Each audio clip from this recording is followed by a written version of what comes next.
Hola, buenas tardes. Vamos a empezar con nuestra sesión del día de hoy. Es la última sesión del año. Hoy nos acompaña la doctora Lluvia Mayagüel, es ginecóloga, obstetra, materno-fetal, maestra en educación, es socia fundadora de AMA, adscrita al Servicio de Medicina Materno-Fetal en el Instituto Nacional de Perinatología, profesora titular del Programa de Salud Materno-Fetal, miembro del padrón de posgrado del Instituto de Física de la UNAM, jurado evaluador de trabajos libres de investigación en FECASOC y está actualmente realizando la maestría en Ciencias Médicas y Odontológicas por la UNAM. Nos va a hablar de un tema bastante interesante, nutrición en el embarazo y microplásticos. Muchas gracias por estar aquí. Pues muchísimas gracias a todos los que están el día de hoy aquí. Veo caras muy conocidas, muy familiares, y también veo caras jóvenes, que es algo muy bueno. Me parece que son, no sé si residentes. Perfecto. Bueno, residentes, que es algo bueno también. El objetivo de la plática del día de hoy, me gustaría que tuviéramos como esta apertura a lo que vamos a abordar. Quizá es un tema un poquito diferente a lo que se aborda comúnmente en los congresos.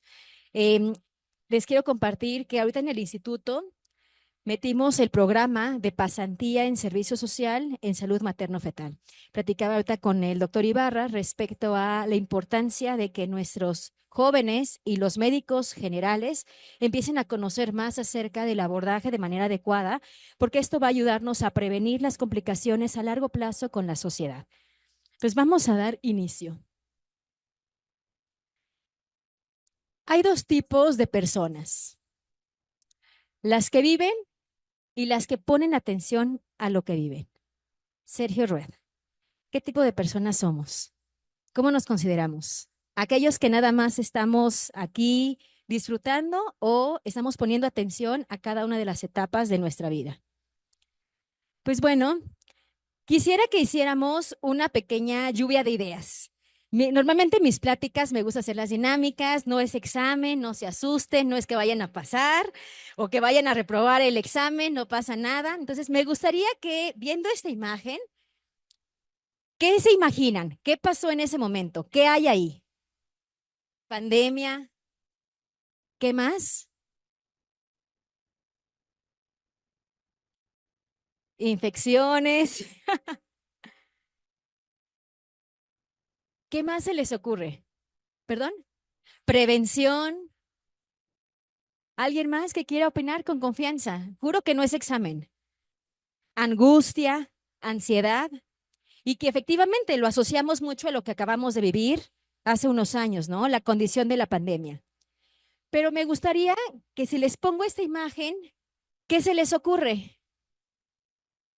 Vacaciones, descanso, contaminación, sedentarismo, obesidad. ¿Cómo? Disfrutar la vida también. Y si les pongo esta otra imagen, cáncer,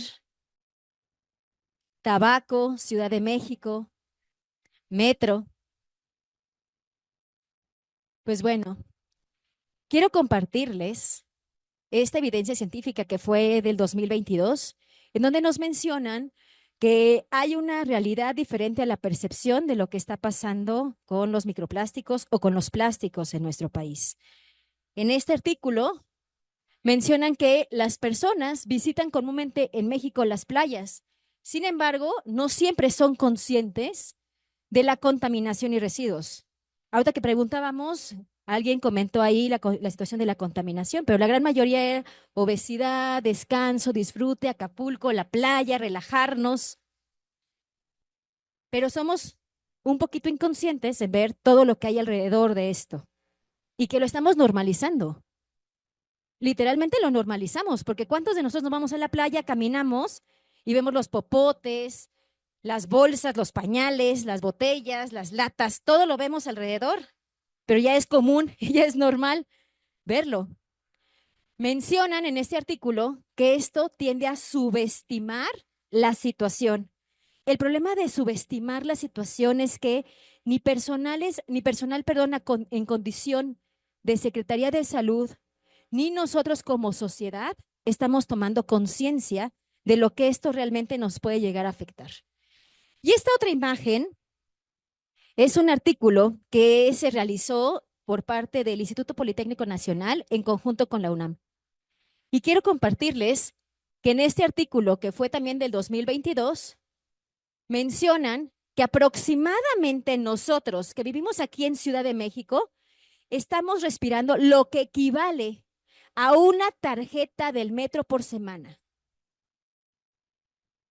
Estamos respirando lo equivalente a una tarjeta del metro por semana. Aquí en este momento estamos respirando esto.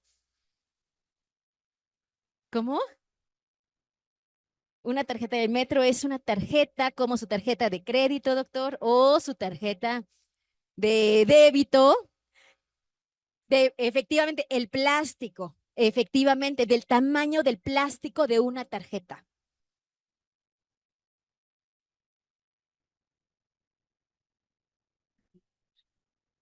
Por lo tanto, el día de hoy les voy a hablar acerca de las condiciones de plástico identificadas a nivel de la placenta. Porque si están en el pulmón, pues deben de estar en muchos órganos. Y la placenta no es un órgano que se excluya para pensar que vamos a tener ahí también plástico. Yo sé que ustedes me van a preguntar, ¿y eso qué tiene que ver con la condición de salud? Pues bueno, se ha identificado partículas plásticas en el interior de las células, en el interior de muchas células, desde el hígado, los riñones. Ahorita les compartí esta evidencia que es de México, en donde están en los pulmones, pero están en muchos órganos estas partículas de plástico.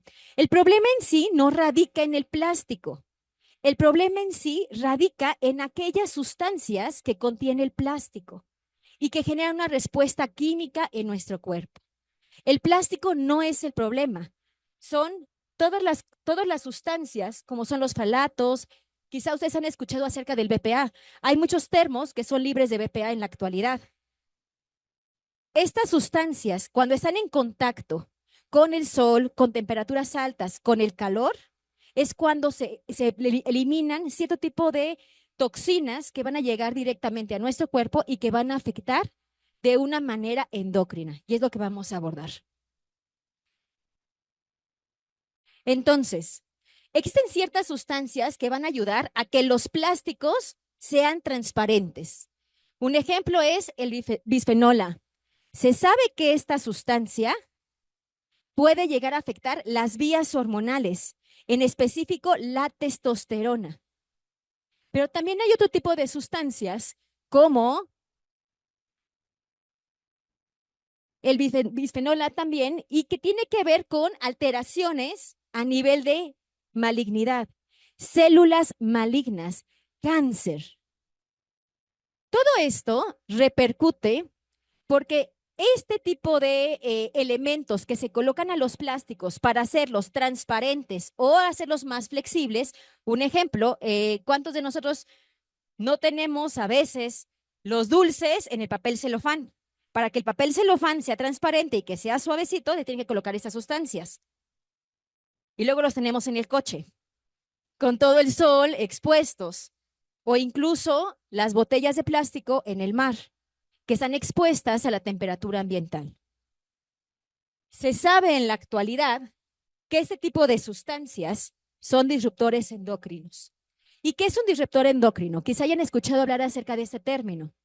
¿Qué es un disruptor endocrino? Bueno, es una sustancia o mezcla exógena que altera las funciones del sistema endocrino y en consecuencia va a causar efectos adversos al órgano, a las células y a las precursoras de estas células. La situación aquí es que va avanzando esta condición y a partir del 2017 la Agencia Europea de Productos Químicos decidió que el BPA se debería clasificar como una sustancia química de gran preocupación debido a su función como disruptor endocrino. Por lo tanto, Si sabemos esto, podemos considerar que estos disruptores endocrinos, como su nombre lo dice, van a afectar la función de los órganos a nivel de todo nuestro cuerpo. Interfieren en toda la fisiología, porque van a generar cambios epigenéticos para la función de dichos órganos. ¿Qué es lo que sucede? Nosotros como adultos tenemos ciertas enzimas que nos van a permitir y nos va a ayudar a poder controlar estos cambios. El problema es que la placenta no tiene a veces estas enzimas, no tiene la capacidad para poder generar esta exposición o poder generar adaptaciones para proteger a los fetos. Y por ende, se ha visto en la actualidad que esto puede llegar a propiciar cambios epigenéticos para largo plazo, como alteraciones a nivel endocrinológicas para la vida futura del feto, condiciones asociadas también a cáncer, condiciones que van más allá acerca de la obesidad, que quede claro, no es la causa de cáncer, de diabetes o de obesidad, simplemente son factores porque se consideran un disruptor endocrino. Y bueno, ¿cómo es que llegan estos microplásticos al interior de las células? ¿Qué se les ocurre? Porque no es que nos comamos el plástico. Bueno, hay personas que sí lo chupan, ¿no? Pero, pero no creo que estemos ahí consumiendo plástico o mordiendo plástico o los cubiertos de plástico. ¿Qué sucede? ¿Cómo se les ocurre que llegan estos microplásticos? Se vaporizan, bien. ¿Qué más? Les juro que no es examen, ¿eh? Con confianza pueden opinar.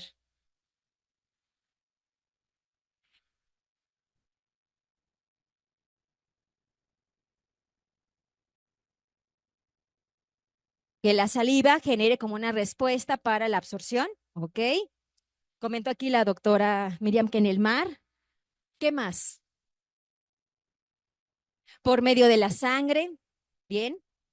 Pues bueno, y si nosotros conocemos los daños que generan los microplásticos y nosotros conocemos que estos plásticos utilizados de mala manera van a generar ciertas sustancias que van a afectar a nuestro cuerpo, nos corresponde también transmitirles a nuestras pacientes qué es lo que puede pasar. Y no solamente esto, sino también enseñarles cómo de preferencia utilizarlos e incluso evitar los radicales que pueden producirse a través de estos microplásticos.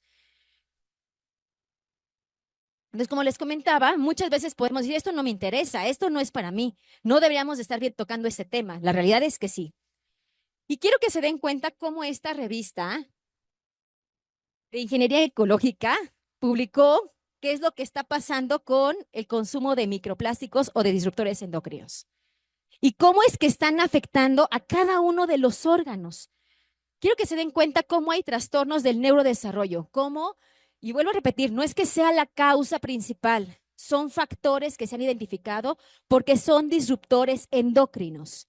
Están generando cambios a nivel hormonal, están generando cambios en la función celular, están generando cambios en la función de los órganos y de los tejidos. Por eso es importante y por eso nos compete también a nosotros conocer acerca de todo esto.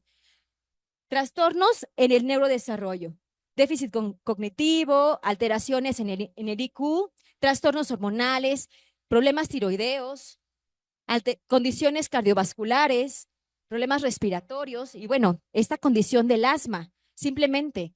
En algún momento tuve la oportunidad de platicar con un neumólogo que me decía, si mejoráramos la condición del ambiente en México, bajaría muchísimo las condiciones de enfermedades respiratorias que hay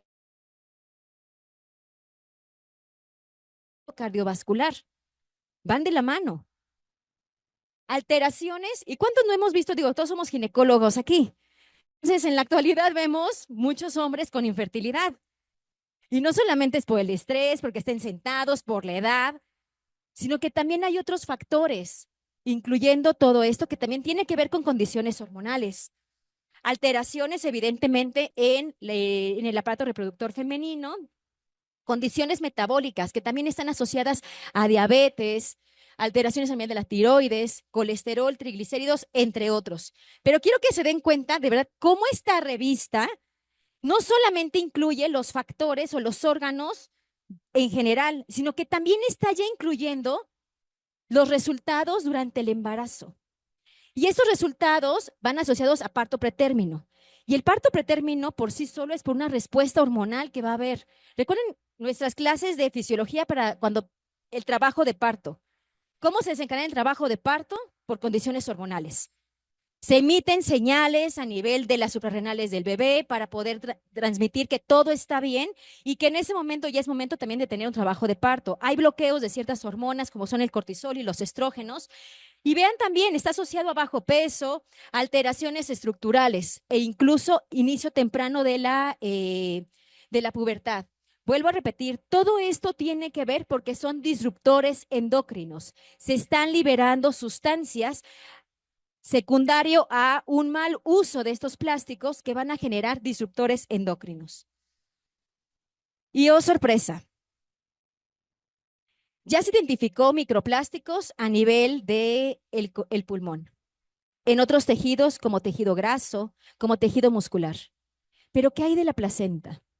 Este artículo salió en el 2021, en donde se identificó como primera evidencia plástico a nivel de la placenta. Ellos lo nombraron como plasticenta.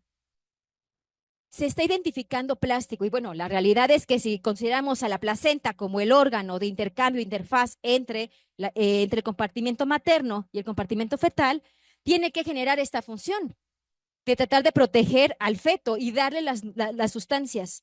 Pero si es un disruptor endocrino, ¿qué creen que pasa con la placenta? Hay cambios epigenéticos. Por lo tanto, es probable que esta placenta, al ser un órgano, no va a tener una adecuada función, porque va a haber cambios que van a generar alteraciones hormonales a nivel de la placenta. Por lo tanto, quizá mala invasión trofoblástica, mala función, mala transmisión de nutrientes, oxígeno, entre otro tipo de situaciones. La placenta representa la interfaz entre el feto y el medio ambiente y se han identificado microplásticos entre 5 y 10 milímetros. La plasticenta, como su nombre en la actualidad se trata de mencionar, es identificar a través de la placenta todos los componentes que ya les había mencionado. Se ha identificado alteraciones hormonales, cambios epigenéticos, que esto va a llevar hacia riesgos como pérdidas, condiciones de ovario poliquístico, pero no ovario poliquístico en la mamá, sino en la descendencia. Recuerden que cuando hablamos de epigenética placentaria, tenemos que considerar que el cambio es a la mamá en el compartimento materno, en el compartimento fetal y, oh sorpresa, en el compartimento fetal que hay gametos. Por lo tanto, se están afectando 3 generaciones. La mamá, el feto y los gametos que están adentro del feto, sean los gametos femeninos o los gametos masculinos. Y por tanto, se continúa con este ciclo. Restricción del crecimiento e incluso riesgo de parto pretérmino.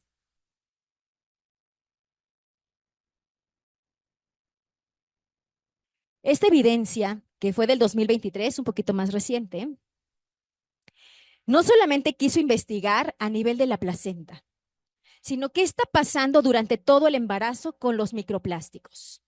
Pues bueno, lo que hicieron ellos fue, número 1, identificar a nivel de líquido amniótico, a nivel de la placenta, pero vean, no sorpresa, compararon la literatura que existe en donde se identificó, sí, a nivel de la placenta como primera instancia. Sin embargo, ya no solamente está en la placenta, es en la placenta, en el meconio, en la leche materna. O sea, esto quiere decir que estos microplásticos están atravesando la barrera placentaria. Ni siquiera es que se quede ahí completamente. Están llegando al feto. Están llegando a los órganos fetales. Y si comentamos que son disruptores endocrinos, ya desde ahí podemos sospechar que quizá el bebé va a tener alteraciones a largo plazo.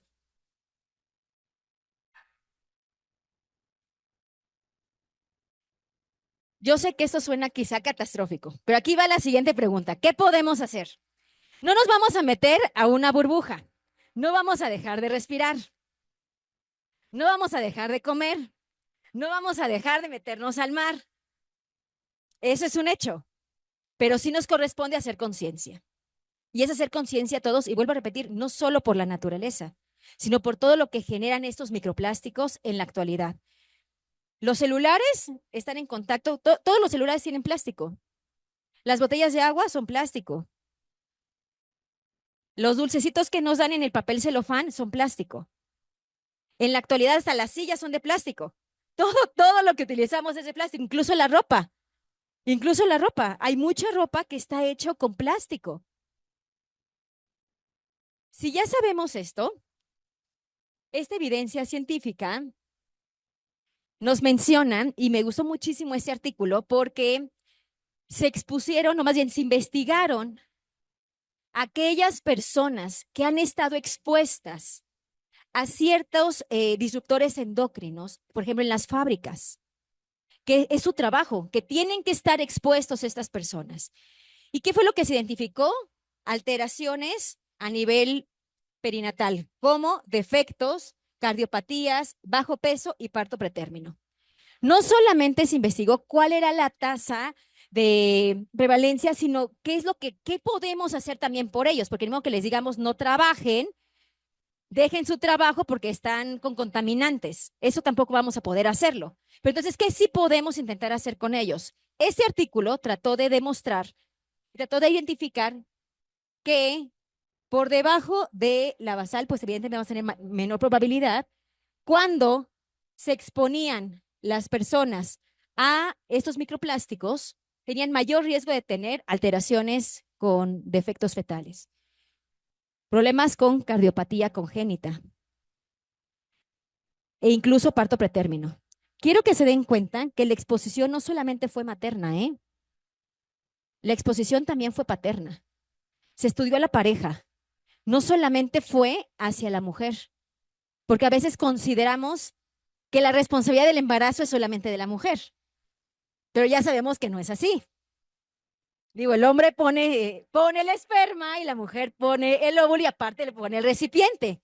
Pero si nos vamos a la condición de epigenética, sabemos que ambos géneros van a influir en el desarrollo del bebé, en las condiciones como parto pretérmino, riesgo de preeclampsia, defectos fetales, entre otras. Bueno, aquí este artículo quiso poner no solamente la exposición de la mujer, sino también la exposición de la rama paterna. Y no solamente se quedaron ahí, sino que trataron de investigar de qué manera se puede ayudar para prevenir estas condiciones. Ellos lo que colocaron, lo que trataron de hacer de intervención fue dar suplementos alimenticios. Evidentemente los suplementos alimenticios son antioxidantes. Van a disminuir la condición de radicales libres. La gran mayoría de los suplementos alimenticios van a llegar a tener ácido fólico. Pero se ha visto que el uso de suplementos alimenticios en la población va a disminuir los efectos asociados a las condiciones de disruptores endocrinos.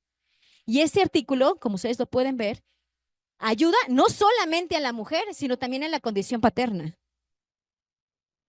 Esto nos lleva a tomar medidas que, como yo les mencionaba, no es que nos vamos a dejar de respirar o vamos a dejar de comer o ya nos vamos a meter al mar por estos disruptores o ya no vamos a comer pescado, sino tratar de darle a las pacientes y a sus parejas aquellas intervenciones necesarias para tratar de evitar estos disruptores o los efectos de los disruptores endocrinos, como evitar radicales libres.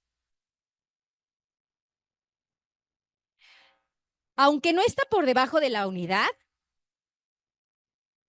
se identificó una disminución cuando los papás consumían ciertos suplementos alimenticios.